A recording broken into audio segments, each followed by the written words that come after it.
Sudah dihitung belum potensial penerimaan negaranya? Sudah dihitung, tapi belum ketemu angkanya. Jadi kita masih hitung terus. Ini kan masih baru pertama kan ya. Kita belum bisa lihat seperti apa dampaknya. Yang jelas DS ini kan dimonitor setiap 3 bulan dievaluasi. Jadi 3 bulan dari sekarang baru saya bisa keluar angka yang lebih jelas. Dampak dari DS ini kepada penerimaan negara. Ya. Terus dari Mbak Lestari nggak ada ya ke saya. Dari kontan Mbak Deni ya, Deni. Oh Dedi. Lu namanya Deni. Jadi selain AS ada gak negara lain yang dapat?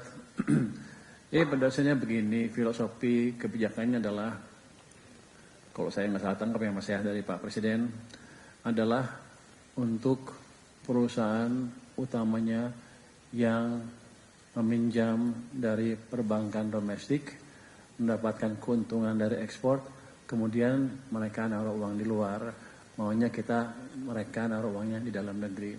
Jadi nanti kalau perusahaan asing yang bawa uang dari luar negeri, kemungkinan besar akan exempt ya, kalau filosofinya seperti itu. Nanti aturan yang detailnya akan dibuat lebih detail lagi sesuai dengan perkembangan. Yang sementara yang pertama yang saat ini yang clear adalah Amerika Serikat. Terus untuk membentukkan DSI adalah apakah ada fasilitas pajaknya. Saya pikir ini kan biasa. Hanya ekspornya masuk keluar melalui satu pintu.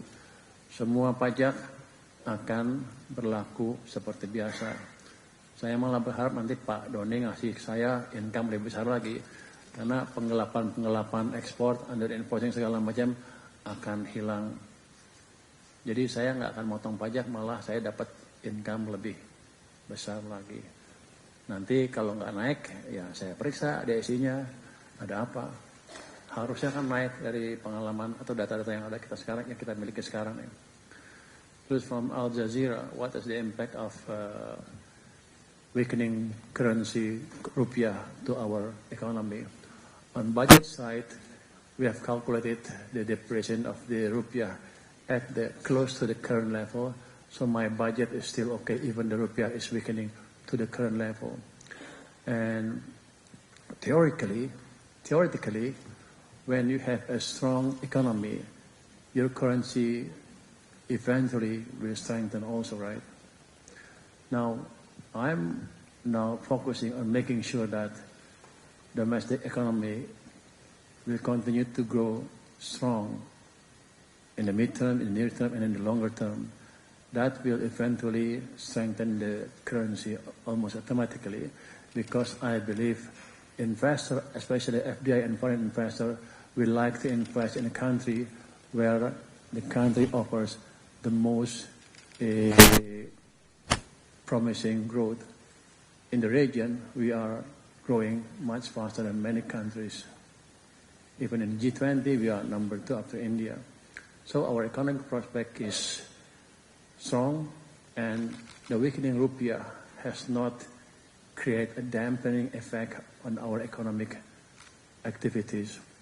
And if you take a look at Bloomberg and Al Jazeera, the news said that the US and Iran and Israel are very close to make a deal, right?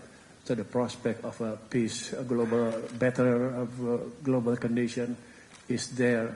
I believe in 2 or 3 months it will be much better than it is now, meaning that the disturbance that to some extent weaken the rupiah will be gone also. So that means stronger economic growth, also stronger rupiah. And in the short run, we are trying to support the banking, the central bank, by also intervening in the bond market to ensure that the yield do not increase too significantly. Why we do that? To make sure that the foreign investor that hold a domestic bond right now is not experiencing what we call capital loss. That also will deter them from bringing their money abroad, right? So basically, we are creating a close coordination with the central bank to make sure that the finance sector condition remain strong and stable. And with good cooperation, I believe eventually we'll be able to restore confidence toward the rupiah. Thank you. If I may add to the latest question from Al Jazeera, I would like to inform you that the government has provided a big amount of subsidy to the Indonesian people in terms of the energy, fuel, and also electricity. And there are so many programs or aids for the lower income family in area of education and also in health or education. So we believe that will help the situation and the condition of Indonesian people in general and especially those in lower income. Thank you. Baik, berikutnya sesi yang kedua untuk para ekonom.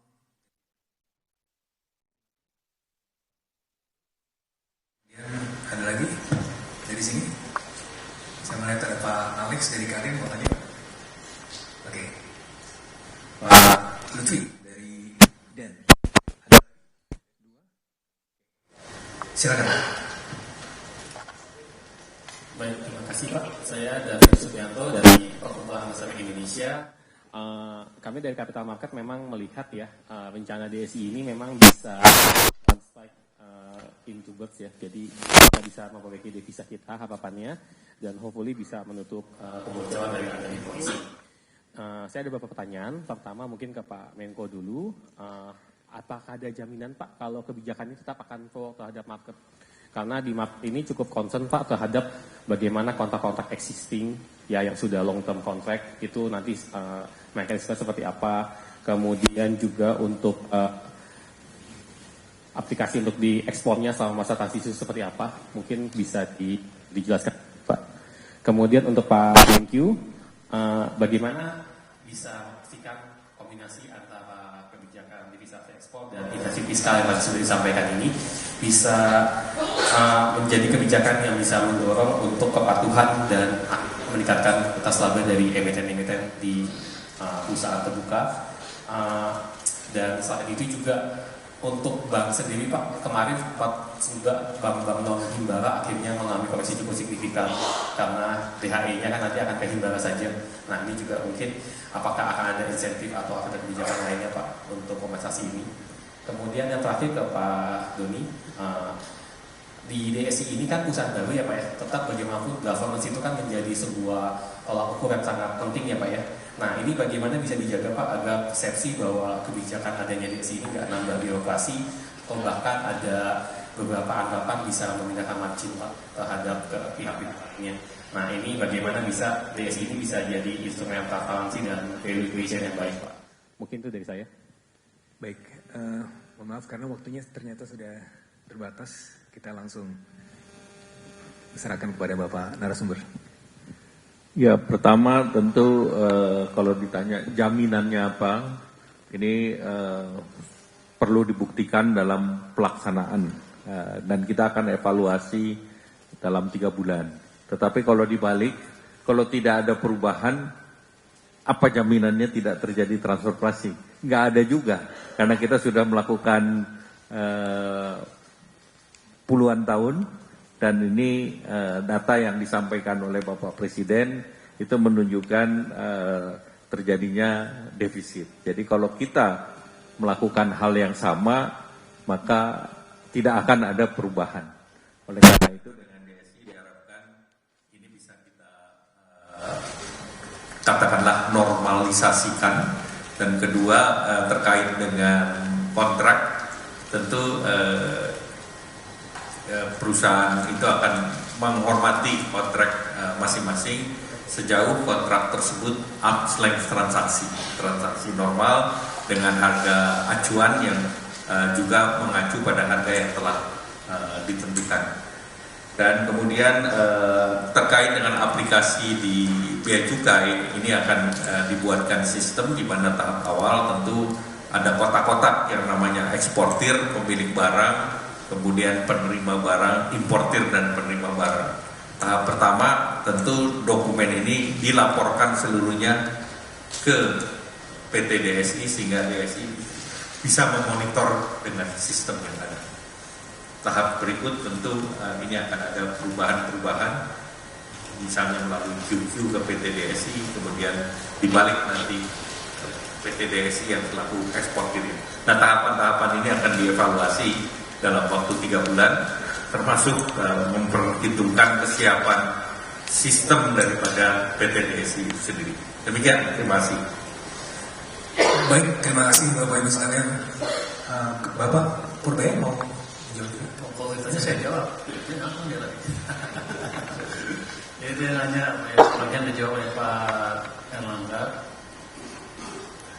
Mungkin kalau nggak salah nanya dampak pada market juga gimana ya? Kalau nggak salah ya. Ini kan gini, kalau ada perusahaan pabrik pasti positif sekali yang di DSI ini ya. Kenapa? Kan sebelumnya kalau praktek itu betul, kan profitability dari perusahaan yang global tadi sebagian digerus oleh pemilik kan. Ya.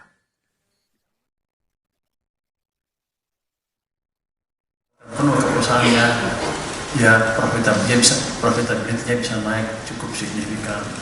Jadi itu berita positif ya ke pasar sebetulnya. Bukan negatif, malah positif. Ini mendisiplinkan supaya pemilik tidak menggarong perusahaan sendiri yang notabene go pabrik. Jadi investor akan diuntungkan. Anda beritakan itu ke klien Anda. Yang kedua, memastikan gimana perusahaannya bisa patuh, itu memastikan kepatuhannya kan. Kan mereka 3 bulan pertama proses biasa. Nanti kita lihat setelah 6 bulan mungkin udah full ya, dan DSI yang melakukan ekspor kan. Kalau itu mah gampang, dia yang jualan, kalau macam-macam dia kita kejar. Saya pengawas dia juga kan, saya anggota pengawas dia, dan antara juga kalau yang nggak betul ya kita pecat ya direktur DSI-nya gitu. Tapi saya yakin mereka akan berikut orang yang bagus dan profesional, dan ini bukan program main-main. Jadi mereka berikut orang baik, presiden juga mengawasi dengan detail. Pak Menko Erlangga juga sama masih dengan detail. Mungkin nanti juga kita tahu orang lain sana sedikit ya Pak ya, biar ada yang ikut mengawasin sedikit di situ.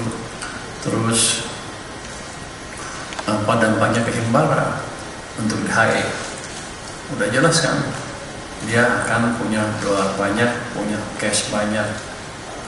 Kalau di financial market kadang-kadang kan ada bilang cash is king. Jadi Anda bisa lihat dampaknya ke bank-bank Himbara. Saya nggak ngerti kenapa bank-bank Himbara belum naik sahamnya sekarang. Kalau saya boleh main saham, saya udah beli kemarin-kemarin ketika jatuh. Belum boleh kan? Ya Anda boleh, Anda beli aja yang banyak. Karena dia akan punya cash banyak, nanti bisa ngatur kekuatan di sektor finansial kan, hanya gitu kan. Jadi ini akan berdampak positif sekali ke Bank Himbara, dan ke likuiditas Bank Himbara yang saya pastikan, yang saya yakin akan menyebar ke sektor finansial kita. Jadi sektor finansial kita juga akan semakin kuat, karena sebelumnya uangnya sebagian besar lari lagi ke luar negeri. Sekarang uangnya ada di sini. Jadi kebijakan ini memperkuat kebijakan IHE yang sebelumnya yang cuma kuat di kertas aja. Kalau sekarang kan di Himbara, bank-bank Himbara kalau sembarangan transfer uangnya lagi ke luar negeri, beliau yang bertindak, dia bosnya nih, ya bos. Jadi sekarang kita kendalikan dengan lebih detail. Harusnya dampaknya lebih positif ke banknya, juga perekonomian, karena artinya ada uang yang cukup besar, lebih besar dibanding sebelumnya untuk membiayai atau memberi minyak ke mesin-mesin perekonomian kita. Kalau Anda bawa itu berita itu ke market harusnya positif. Cuman Anda belum sampai situ kelihatannya. Jadi saya jelaskan sekarang ke sini. Anda tulis besok ke klien Anda ya. Terima kasih. Siap.